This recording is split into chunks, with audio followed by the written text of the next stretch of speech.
জামালপুরের ছোট্ট একটি গ্রাম। ধুলোকাদা মাখা উঠান, টিনের চালা ঘর, এটাই ছিল আমেনা খাতুনের সারা জীবনের সংসার।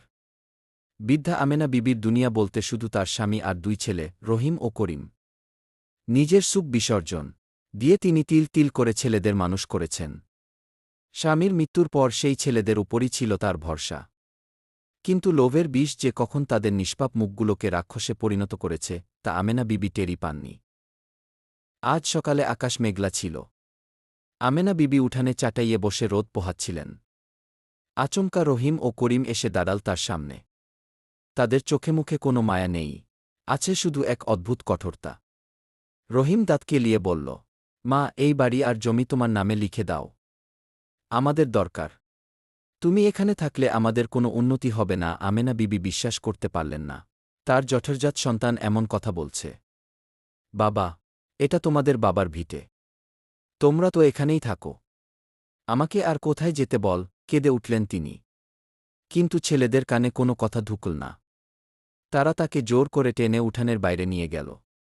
করিম একটা পুরনো চাবির গোছা আমেনার দিকে ছুড়ে মারল, যা তার বাবার মৃত্যুর পর থেকে আমেনা বিবি তার কোমরের আঁচলে সয়ত্নে রাখতেন। দোরগোড়ার দিকে ইঙ্গিত করে রহিম গর্জে উঠল, এখন এই চাবি দিয়ে তোমার বাবার বাড়ি গিয়ে খোঁজ। এ ভিটেতে তোমার আর কোনো জায়গা নেই। আমেনা বিবি হতবাক হয়ে চাবির গোছাটি ধরলেন। ঠিক যেমনটি ছবিতে দেখা যাচ্ছে, তার মুখ দিয়ে কথা বের হচ্ছে না, শুধু কান্নার শব্দ গলায় আটকে আছে। তার চোখ বন্ধ, দুই হাত কাঁপছে আর কপাল দিয়ে ঘাম ঝরছে। চাবির গোছাটি ধরে তিনি যেন আকাশপাতাল ভাবছেন।